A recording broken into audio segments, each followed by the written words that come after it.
you know, either younger than us or, you know, passed and retired. So why not? You know, I want to challenge myself. The best always looking to fight the best and challenge themselves, you know, and why not, you know, challenge. Terence Crawford can't beat him, right? This is a money grab for Terence Crawford. It's just a situation where Terence Crawford is trying to fill up his bank account opposed to actually his legacy. But if you study Floyd closely, like I have, you will notice that he never wastes any steps while he's in the ring. All right, guys, let's get straight into it. Terence Crawford isn't backing down from anyone, not even Floyd Mayweather. The boxing world exploded when Mayweather's name got thrown at him, and guess what? Crawford didn't flinch. He stepped forward, chest out, ready for the smoke. This isn't just about belts or records. This is about pride, legacy, and showing the world that no man, not even Money Mayweather, is untouchable. Terence, the businessman talking, right? They got to pay the cheddar to make it better, right? For sure, for sure.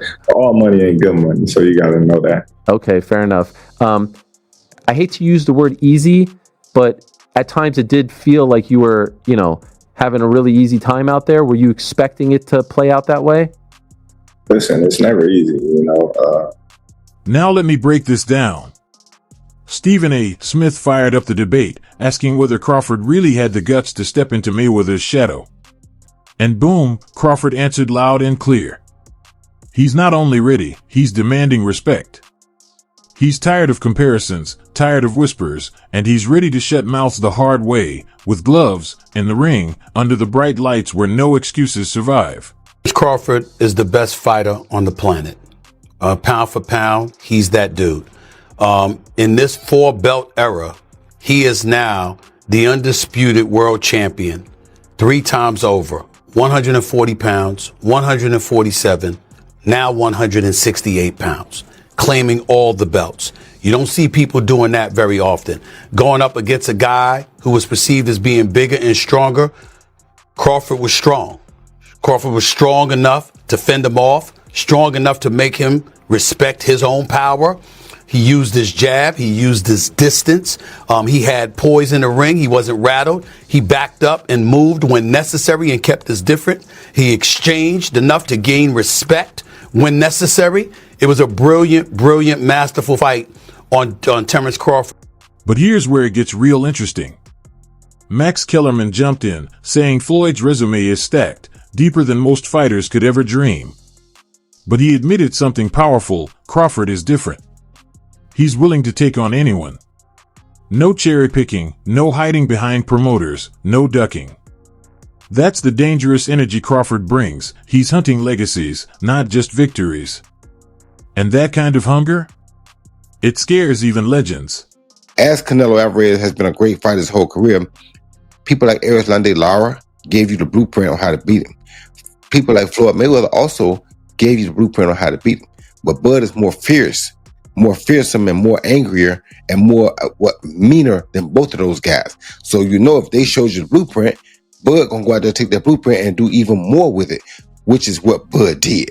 So it was never a question in my mind whether Bud really was going to outbox me, just if he could take the punch. And right away he showed, bam, he could take the punch. So I knew from that point, if he just slow him down, which he did, he'd be okay. Then late in the fight, what other people still didn't see, late in the fight, Bud started hitting Canelo's body. One of those body shots, I think about the 7th or 8th round, hurt Canelo. I was like, whoa. Bud hit him in the right spot then, and he got Canelo's respect with that too. So Bud fought a very, very awesome fight, fought a beautiful fight, very tactical. Very controlled. Yes, it was a beautiful fight for boxing. It was a beautiful fight. You know, Bud got hit with some shots. He did. He did. He got hit with some single shots going out. You know, he's going out and you know Canelo, if he has you trapped in the corner or along the ropes, it's typically 1 to 2 big shots. You know that if you've watched him. Yep. So you could tell Crawford, as he was going out, he knew the one shot was coming, and several times it landed. He even got hit with a 2-piece. I don't remember what round it was, uppercut right hand that Crawford took well. So when you started seeing him absorb the shots, if you're Team Crawford, you don't want him to take that shot. But if you started seeing that, now you know that, okay. And I think that's what gave Crawford the green light to stay there a little bit longer. He smiled about it. He smiled about it. Yeah. And sometimes that smile can be a lie, and sometimes that smile can mean what I think it meant for Crawford, which is, oh, that's not as bad as I thought it was. All right, guys, remember this. Jeff Mayweather, Floyd's own uncle, brought up the infamous fight against young Canelo Alvarez. He used it as proof of Floyd's brilliance, and sure, we all know Floyd's IQ in the ring was unmatched. But you can't ignore the bigger point. Canelo, even back then, showed flashes of greatness. And if Floyd could dismantle a young lion, the question now is, can Crawford dismantle an old one? It's just a situation where Terence Crawford is trying to fill up his bank account opposed to actually his legacy. This is what was being said, right? This is what people perceived. Terence Crawford was just attempting to cash out. Listen, this isn't just fantasy talk. The buzz is alive. Fans are already dreaming about Crawford versus Mayweather, and social media is on fire. Some say Floyd would school him, others say Crawford would finally expose what age has been hiding. And let's not lie, people love a fight where pride, ego, and reputation are all on the line. This wouldn't just be a bout, it would be a war of eras.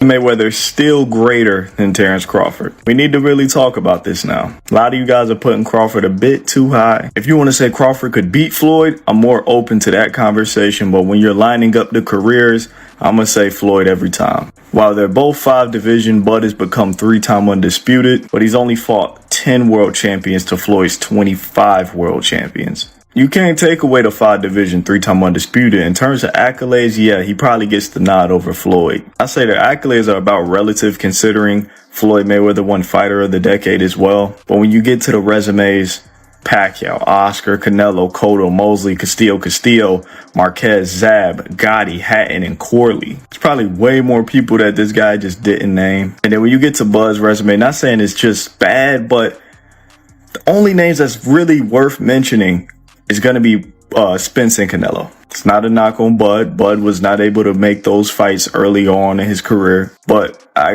got to tell you guys what it is. Bud's resume just doesn't line up with Floyd's. Take their top 20 wins. Bud don't even got 20 wins to really sit here and name. Floyd got a good 20-something plus. Bud probably got about 15, 10 wins that we could really sit here and name. Floyd's still greater than Bud in my opinion.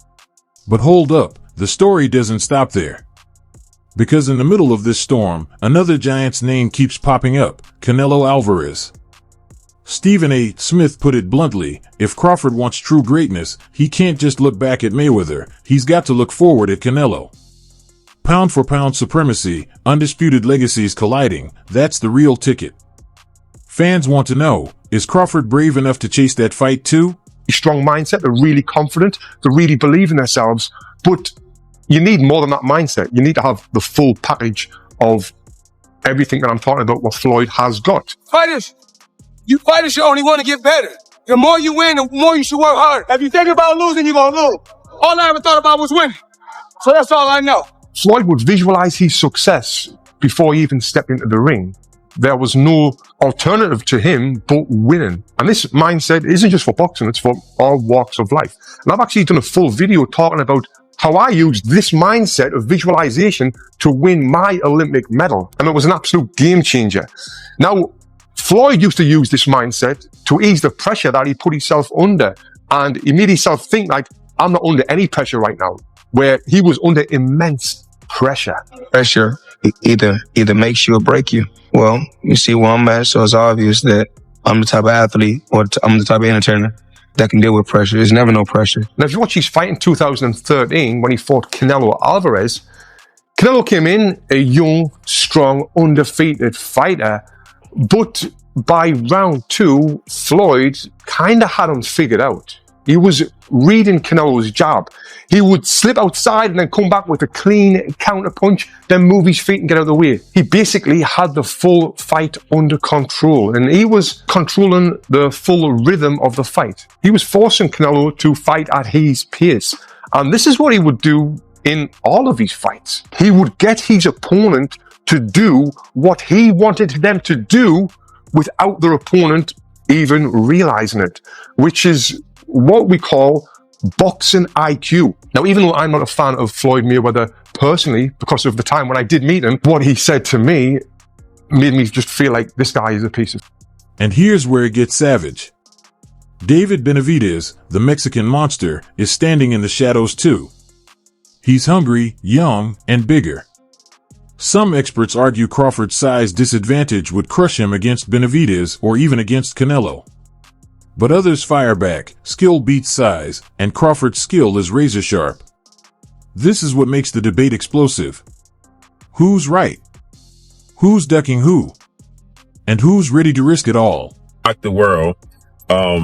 This past Saturday, Mexican Independence Day weekend, what he took on defeated another first ballot Hall of Famer, but he essentially jumped up 3 weight classes, technically 2, from 154 to 168, but only had 1 fight at 154 last August against Israel Majamov. Terence Crawford defeated Saul Canelo Alvarez, who is a 4-division champion, 2-time undisputed super middleweight, and the reigning, at the time, super middleweight world champion, undisputed world champion. And Terence Crawford beat him handily and convincingly. And because he beat him so easily, now the 63 win, 3 loss, 2 draw, 39 win by way of knockout, biggest threat has been now imposed on Terence Bud Crawford. And that's the Mexican Ecuadorian monster, David Benavidez, who is a 2-division undefeated world champion, is the 2-time WBC super middleweight and reigning WBC light heavyweight, 175-pound champion, who has a record of 30 wins, no loss, no draw, 24 wins by way of knockout. He stands 6'2" with a 75-inch arm. This is a fight that David Benavidez has been calling for Canelo Alvarez when he was at 168, and Canelo Alvarez strategically maneuvered around him. But Canelo Alvarez is 5'7" with a 70-inch arm reach, started his career at 147 pounds, made his real name at 154 pounds. He's not a big guy, okay? And styles make fights. Benavidez is 6'2" with a 75-inch arm reach. His last fight at 168 against Demetrius Andrade, he rehydrated to 193. So he's a big guy. Canelo Alvarez probably rehydrate to 182, maybe 185 max, right? He's not a big guy, right? All right, guys, I'll say it loud. Crawford isn't chasing money. He's chasing respect. And that's exactly why fans ride with him. Floyd fought for legacy, but he also fought for the bag. Crawford?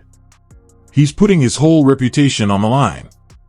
He knows stepping into that ring with Mayweather or with Canelo could define his entire career. That's pressure most fighters can't handle, but Crawford is demanding it. 601 to 645. Let me drop it straight. This isn't just about who wins. This is about who's willing to gamble their crown. Mayweather risks his untouchable aura. Crawford risks his entire climb to the throne. Canelo risks his iron reputation as the face of boxing. Every name in this conversation is tied to legacy, and legacies aren't protected by talk shows. They're carved out in blood, sweat, and knockouts. 646 to 730. So the question I'll leave you with is this: who really wants it the most? Is it Mayweather trying to remind the world he's still the king? Is it Crawford clawing to cement himself as the new face of greatness? Or is it Canelo, ready to shut down any challenger who dares call his name? Drop your thoughts in the comments. Because this fight talk? It's not just hype. It's a battle cry.